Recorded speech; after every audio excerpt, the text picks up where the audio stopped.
ଢେଙ୍କାନାଳର ବିଶ୍ୱପ୍ରସିଦ୍ଧ ଜୋରନ୍ଦା ମାଘ ମେଳାରେ ପ୍ରସାଦ ବାଣ୍ଟିଲେ ଶ୍ରୀ ଶ୍ରୀ ସଚ୍ଚିଦାନନ୍ଦ ସ୍ୱେଚ୍ଛାସେବୀ ଯୁବକ ସଂଘର କର୍ମକର୍ତ୍ତାମାନେ।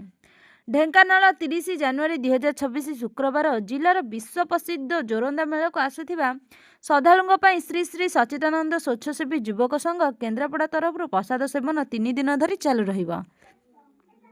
ଆଜି ହେଉଛି ପ୍ରଥମ ଦିନ। ଏହି ଦିନର ପାଖାପାଖି 3000 ଊର୍ଦ୍ଧ୍ୱ ଶ୍ରଦ୍ଧାଳୁ ପ୍ରସାଦ ସେବନ କରିଛନ୍ତି। ଏହିଭଳି କାର୍ଯ୍ୟକ୍ରମ ଆହୁରି 3 ଦିନ ଚାଲୁ ରହିବ ବୋଲି ସଂଘର ସମସ୍ତ ସଦସ୍ୟ ଯଥା ପ୍ରବୀର ବେହେରା, ସରୋଜକାନ୍ତ ବେହେରା, ସତ୍ୟବ୍ରତ ଦାସ, ରଞ୍ଜିତ ବେହେରା, ଅରୂପାନନ୍ଦ ବେହେରା, ସନ୍ତୋଷ ବେହେରା, ମଳୟ ବେହେରା, ସନ୍ତୋଷ ମଲ୍ଲିକ, ସାଗରକାନ୍ତ ମଲ୍ଲିକ, ରାହୁଲ ମଲ୍ଲିକ, ସନ୍ତୋଷ ମଲ୍ଲିକ, ପ୍ରଶାନ୍ତ ବେହେରା, କୀର୍ତ୍ତିରଞ୍ଜନ ଦାସ, ହରେକୃଷ୍ଣ ସାହୁ, ବିଭୂତି ସ୍ୱାଇଁ ଏବଂ ଅନ୍ୟମାନେ କହିଛନ୍ତି। ଏହିଭଳି ଧର୍ମାୟଣ କାମ ଦେଖି ଢେଙ୍କାନାଳ ଜିଲ୍ଲା ଏବଂ ଭକ୍ତମାନଙ୍କ ମଧ୍ୟରେ ପ୍ରଶାନ୍ତ କୁମାର ବେହେରା, ଶ୍ରୀ ଶ୍ରୀ ସଚ୍ଚିଦାନନ୍ଦ ସ୍ୱେଚ୍ଛାସେବୀ ଯୁବକ ସଂଘର ଜଣେ କର୍ମକର୍ତ୍ତା। ଏଠି କାର୍ଯ୍ୟକ୍ରମ କ'ଣ ଚାଲିଛି? ଏଠି ଗତ ବର୍ଷ ବି କରିଥିଲୁ। ଆମର ଏଇଟା 2 ବର୍ଷ ପଡ଼ିଲା, ଯେଉଁଟାକି ଢେଙ୍କାନାଳ ଜିଲ୍ଲାରେ ଆମର ମହିମା ଗାନ୍ଧୀଙ୍କ ଯେଉଁ ଆଶ୍ରମ ଅଛି, ସେ ଆଶ୍ରମକୁ ପ୍ରତ୍ୟେକ ବର୍ଷ ଏହି ଦିନରେ ପାଖାପାଖି ସାରା ଓଡ଼ିଶା ବାହାରୁ ଭକ୍ତମାନେ ଆସନ୍ତି ହଜାର ହଜାର ସଂଖ୍ୟାରେ।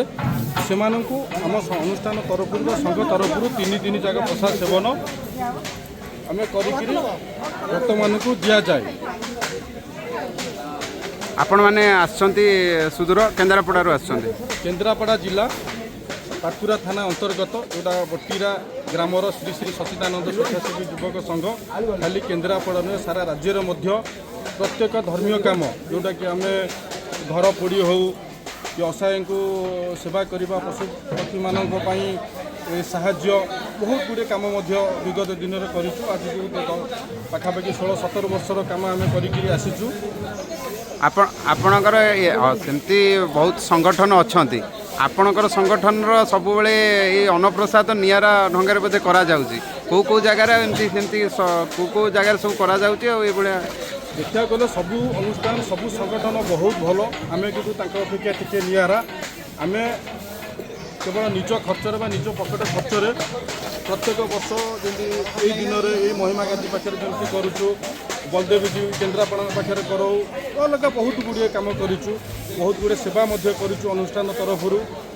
ଆପଣ ଏଠି କେତେ ସଂଗଠନର କେତେ ପିଲା ଆସିଛନ୍ତି? ଆଉ ଏଇଟା କେତେ ଦିନ ପାଇଁ ଆପଣଙ୍କର ଏ ପ୍ରୋଗ୍ରାମ କରାଯାଉଛି? ଏଠି ସଂଘରୁ ପାଖାପାଖି 30ରୁ 40 ଜଣ ପିଲା ଆସିଛନ୍ତି। ନିଜ ଖର୍ଚ୍ଚରେ ବା ନିଜ ପରିଶ୍ରମରେ ନିଜ ରୋଷେଇ କରି ଭକ୍ତମାନଙ୍କୁ ଦେବା ସହିତ ଏଇଟା 3 ଦିନ ଆମର ପ୍ରସାଦ ସେବନ ଚାଲୁ ରହିବ। ଭକ୍ତମାନଙ୍କୁ ଆପଣଙ୍କର ଏଇ ଯେଉଁ କାର୍ଯ୍ୟକ୍ରମରେ ସେମାନଙ୍କର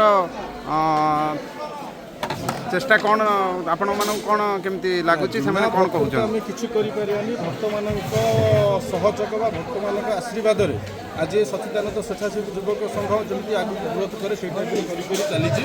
ତାଙ୍କ ଆଶୀର୍ବାଦ, ମହିମାଙ୍କ ଆଶୀର୍ବାଦ, ଭଗବାନଙ୍କର ଭଲ ଆଶୀର୍ବାଦ ସହିତ ଜନସାଧାରଣଙ୍କ ଭଲ ପାଇବା ଯୋଗୁଁ ଆଜି ଅନୁଷ୍ଠାନ ଦ୍ରୁତ ଗତିରେ ଆଗେଇ ଚାଲିଛି। ଆଗାମୀ ଦିନରେ ମଧ୍ୟ ଆହୁରି ଗତିରେ ଗ୍ରୋଥ କରିବ ଆଶା ଅଛି।